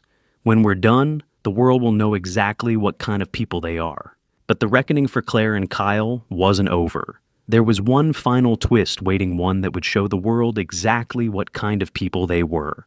2 days after the boardroom, Evan came to me with something that shook me to my core. We were sitting in Samuel Hartley's office, a quiet space on the 15th floor of a building downtown, with a mahogany desk walls lined with law books and a window overlooking the city. Norman was there too. Evan set his laptop on the desk and turned it toward me. I kept digging into Kyle Bennett's past, he said. And I found something, 3 other cases, 3 other victims. He pulled up a file. The first name on the screen was Margaret Flynn. Margaret Flynn, Evan said. 72 years old, widow. She had $180,000 in retirement savings. In 2019, Kyle posed as an independent financial advisor. He convinced her to let him manage her portfolio. 6 months later, the money was gone. And 6 months after that, Margaret took her own life. She left a note. It said, "I'm sorry I failed you." I stared at the screen. There was a photo of Margaret, a woman with white hair and kind eyes, smiling at the camera. She looked like someone's grandmother. She looked like someone who trusted the wrong person. Evan clicked to the next file. Thomas Brennan, 68. He owned a small manufacturing company. Kyle convinced him to invest company funds in what he called high-yield ventures. The ventures didn't exist. The company went bankrupt. Thomas lost his home. He's living with his son now in a 1-bedroom apartment. He hasn't worked in 3 years. The photo showed a man with gray hair and a tired face standing in front of a factory that no longer belonged to him. Evan clicked again. Helen Parker, 70, widowed school teacher. Her husband died in 2022 and left her $95,000 in life insurance.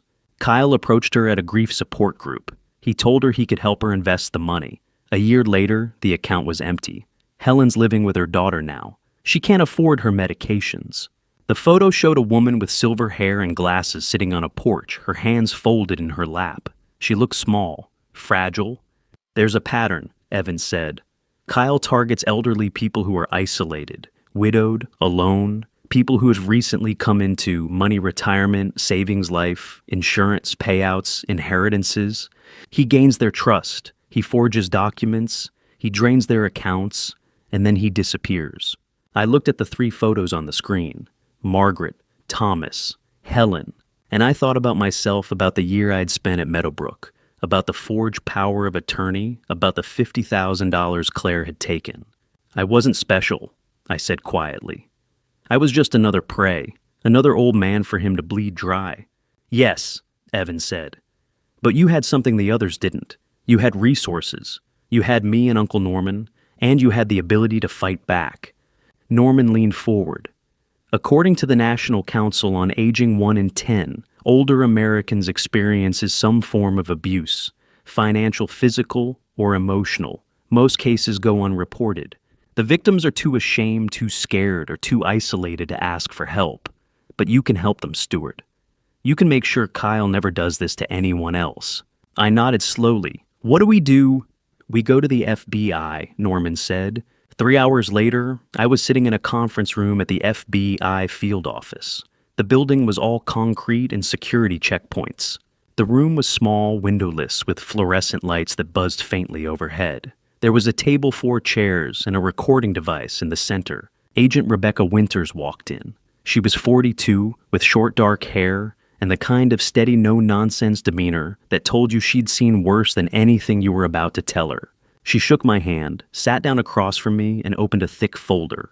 "Mr. Kensington," she said, "we've been building a case against Kyle Bennett for 8 months. Your evidence and your nephew's investigation is the final piece we need." She spread a series of documents across the table. Bank records, emails, copies of forged signatures, photos of the 3 victims Evan had shown me, plus 2 others I hadn't seen. "Kyle Bennett is a career criminal," Agent Winters said. "He's been doing this for at least a decade, probably longer. We've identified 5 confirmed victims, including you. We suspect there are more who haven't come forward." "What are the charges?" I asked. Agent Winters pulled out a sheet of paper. "Federal charges, wire fraud, Title 18, United States Code, Section 1343. Kyle used electronic communications to defraud you and the other victims. That alone carries up to 20 years. Conspiracy Section 371. Kyle and Claire worked together. That's another 5 years. Aggravated identity theft, Section 1028A. Kyle forged your signature on the power of attorney. That's a mandatory 2-year sentence, consecutive to any other sentence. Healthcare fraud, Section 13. 47. Claire fraudulently canceled your health insurance. That's up to 10 years. She paused. And at the state level, we're pursuing charges of conspiracy to cause serious harm. That covers the incidents at Meadowbrook, the fall down the stairs, the medication being cut off the bribed orderly. I took a slow breath. How long could they get? Kyle's looking at 15 to 25 years in federal prison, Agent Winters said. He's a repeat offender, no chance of early release. Claire's looking at 10 to 18 years. She's an accomplice, but she also forged documents, committed fraud, and participated in the conspiracy to harm you. I looked at the photos of Margaret Thomas and Helen spread across the table. I thought about Margaret's note. "I'm sorry I failed you." I thought about Thomas living in his son's apartment, too depressed to leave the house. I thought about Helen, unable to afford her medications. Margaret died believing her family hated her, I said quietly. Thomas lost everything he built. Helen will never retire in peace. And I almost became victim number 4. Agent Winters nodded. You were lucky, Mr. Kensington. You had resources. You had people who believed you. Most victims don't. "Oh, then what do you need from me?" I asked. "Testimony," she said. "We need you to testify at trial, to tell the jury what Kyle and Claire did to you, to show them that this wasn't just one isolated incident, it was part of a pattern." I didn't hesitate. "I'll testify, whatever you need. These people deserve justice." Agent Winters closed the folder. "The trial's set for April 2025, 6 months from now. We'll be in touch." I shook her hand and left the building. Outside, the air was cold and sharp, and the sun was setting behind the downtown skyline. Norman and Evan were waiting by the car. "How do you feel?" Norman asked. "Tired," I said, "but ready." The trial was set for 6 months later, April 2025. But before that, I had one more thing to do. I needed to face my son again. I hadn't spoken to Jordan in 2 weeks, not since the boardroom, not since I'd learned he'd known the truth and stayed silent. Evan had been the one to arrange this meeting. He'd called me 3 days ago and said, "Jordan wants to see you. He's been asking every day. I think he's ready to listen." I'd told Evan I'd think about it, and I had. For 3 long days, I'd thought about whether I wanted to see my son again, whether I could. In the end, I said yes. Not because I'd forgiven him, but because I needed to know if there was anything left worth saving. We agreed to meet at Cornerstone Coffee, a small place on the edge of town, far from Bancroft Capitol Tower, and far from the house at 156 Thornwood. Cornerstone was neutral territory, a cozy spot with wooden tables, mismatched chairs, and a window that looked out onto a quiet street. It smelled like fresh coffee and baked goods, and the morning sunlight streamed through the glass in pale, clean lines. Jordan arrived early. He had been sitting there since 8:45, 20 minutes before I was supposed to show up. He'd ordered 2 black coffees, one for himself, one for me. He still remembered how I took it. No cream, no sugar. I walked in at 9 o'clock. Jordan stood up as soon as he saw me. For a moment, he looked like he was going to step forward, maybe to shake my hand or hug me. But he didn't. He hesitated, then sat back down. I walked to the table and sat across from him. The silence between us was thick, awkward, heavy, with everything we hadn't said. Finally, I broke it. "You wanted to talk," I said. "So talk." Jordan looked down at his coffee, his fingers wrapped tightly around the cup. "I don't know where to start, Dad," he said quietly. "Saying I'm sorry doesn't even begin to cover it." No, I said, "It doesn't." He flinched, but he didn't look away. "I've been thinking about what you said at the boardroom, about how I was complicit, about how I chose Claire over you." His voice cracked. "You were right. I did, and I don't know how to make that right." I leaned back in my chair and looked at him, my son, 35 years old, thinner than he'd been a month ago, with dark circles under his eyes and a kind of brokenness in his posture that hadn't been there before. "I've been thinking a lot about this," I said. "About whether I even want you in my life. And the truth is I don't know yet, but I'm willing to try, on my terms." Jordan's eyes met mine. "What terms?" I took a sip of my coffee. "4 conditions," I said. "If you can't meet them, then this is the last time we'll sit across from each other." Jordan nodded. "I'm listening." "First," I said, "you don't get to blame everything on Claire. Yes, she lied. Yes, she manipulated you. But you made a choice, Jordan. You knew I was in a nursing home and you didn't come. That was your choice, own it." Jordan's jaw tightened, but he nodded. "Okay, I own it." "Second," I continued, "you need professional help. You were in an abusive relationship. Claire used gaslighting, coercive control tactics that made you doubt your own mind. You need to understand why that happened so it never happens again." "I've already started," Jordan said. "Twice a week. Evan knows." I nodded. "Good, keep doing that." "Third," I said, and my voice got quieter, harder. "I'm not coming to your house. I'm not doing holidays with you. Not for a long time. Maybe never. You're gonna have to earn back every bit of trust you lost. And that's gonna take years, Jordan. Years. If it even happens at all." Jordan's eyes filled with tears, but he didn't look away. "I understand." "Basic," I said, "and this is the most important one. I'm not doing this for you. I'm doing this for me, because I need to know I gave you a chance. But if you mess up again, if you lie to me, if you hide anything from me, if I find out you've been in contact with Claire or Kyle, I'm gone. For good. No second chances. Do you understand?" Jordan wiped his face with the back of his hand. "I understand. I'll do whatever it takes, Dad. Whatever it takes." I looked at him for a long moment. Then I said, "Here's what we're going to do. We'll meet here once a month. Just coffee, no expectations. We'll talk. We'll see where it goes. And if at any point I feel like this isn't working, I walk away. No arguments, I just walk." Jordan nodded quickly. "Once a month, I can do that." "Good," I said. I picked up my coffee and took another sip. Jordan did the same, and we sat there drinking in silence. It wasn't comfortable, it wasn't warm, but it was a start. Jordan and I stood up at the same time. For a moment I thought he might reach out to hug me, but he didn't. He just nodded, and I nodded back. "Thank you for giving me a chance," he said. "Don't thank me yet," I said. "Prove it." He nodded again, picked up his jacket, and walked out of the coffee. I stayed for a few more minutes, finishing my coffee, watching the street outside. Forgiveness isn't a single moment. It's not a switch you flip or a decision you make once and then it's done. It's a process. It's a choice you make every single day to try again, to hold the door open just a crack, to see if the other person is willing to walk through it. I finished my coffee, left a tip on the table, and walked out into the November cold. The trial was still 6 months away. Jordan and I had a long road ahead. But for the first time in a year, I felt like maybe it was a road worth traveling. It had been 6 months since the trial ended. 6 months since the courtroom doors closed on Claire Hughes and Kyle Bennett. 6 months since I sat on the witness stand and told a federal judge exactly what they had done to me, and to Margaret Flynn, to Thomas Brennan, to Helen Parker. Claire received 12 years in federal prison. No parole possibility for the first 8. The judge called her actions deliberate, calculated elder abuse compounded by manipulation and deception. Jordan had already filed for divorce. The papers were signed 2 weeks after the verdict. Kyle Bennett got 18 years, wire fraud, conspiracy, identity theft, conspiracy to cause serious harm. Both defendants waived a jury trial and accepted expedited federal proceedings, which brought sentencing within 6 months.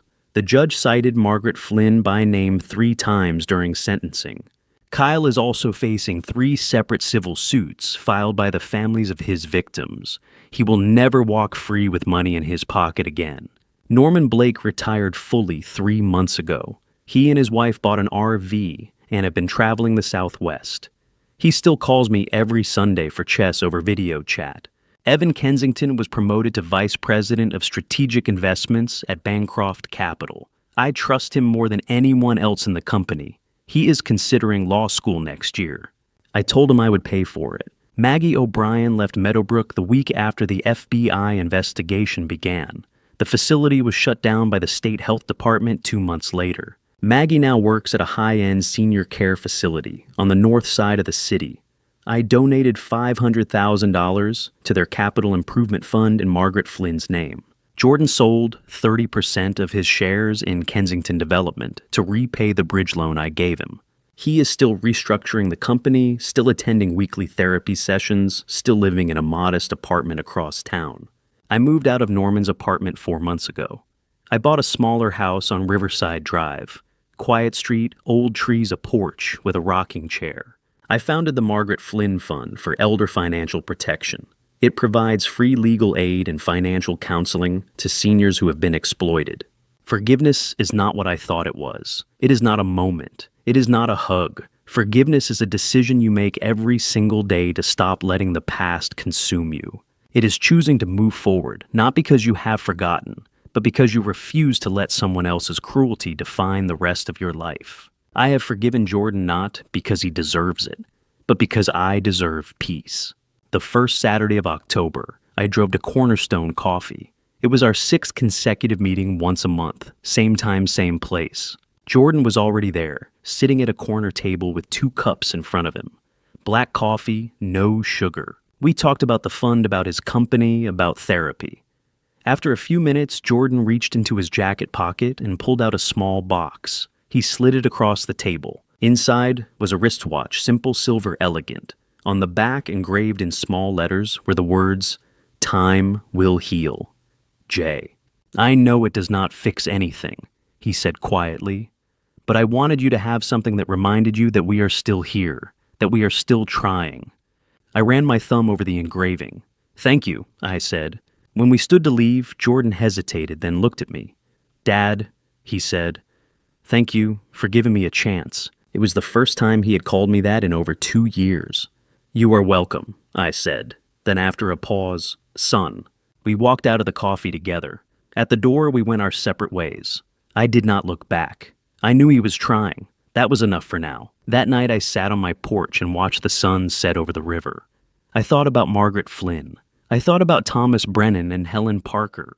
I thought about all the people who did not survive what I survived. Forgiveness is not a door that swings open once and stays that way forever. It is a door you have to keep opening day after day, moment by moment. Some days it is easy. Some days it is the hardest thing in the world. But you keep opening it, not because the person on the other side deserves it, but because you deserve to stop guarding the door. I chose to survive. I chose to fight. I chose to forgive on my terms in my time with my boundaries firmly in place. I chose to open the door. The next morning, I put the watch on my wrist. It was lighter than I expected. Time will heal. Not because time erases anything, but because time gives you the distance to see things clearly, to choose forgiveness not as a gift to someone else, but as a gift to yourself. I am still here. I am still standing. And that after everything is something worth celebrating. If you've made it to the end of my story, I want to leave you with something important. Family betrayal doesn't announce itself with warnings or red flags. It walks in quietly wearing the face of someone you trust. It speaks in soft voices and caring gestures. And by the time you see it for what it has already taken everything. I spent a year of my life trapped in a place where no one believed me, where my own son thought I was a liar, where the woman who smiled at my hospital bed was plotting my death. Family betrayal doesn't just steal your money or your freedom, it steals your sense of safety in the world. And that I've learned is the hardest thing to rebuild. But here's what I want you to take away from my family story. Don't wait until it's too late to ask questions. Don't assume that love alone will protect you from manipulation. And for God's sake, don't ignore the warning signs just because they come from someone you care about. I ignored mine, I trusted blindly, and I paid a price I wouldn't wish on anyone. This is my family story, messy, painful, and far from a fairy tale ending. Forgiveness doesn't erase the past. It just gives you the strength to stop carrying it. I chose to forgive Jordan, not because he earned it, but because I refused to let bitterness define the rest of my life. That was my choice. Yours might be different, and that's okay. Every family story has its own lessons. Mine taught me that survival isn't enough. You have to decide who you want to be after the damage is done. If this resonated with you, or if you've lived through your own family betrayal, I'd love to hear from you in the comments below. Share your thoughts, subscribe to the channel, and let's keep this conversation going. Thank you for staying with me until the end. One final note. The stories you'll hear on this channel may contain fictionalized elements created for educational purposes. If this type of content isn't for you, feel free to explore something else that resonates more deeply. Take care of yourselves, and remember, you deserve better than silence.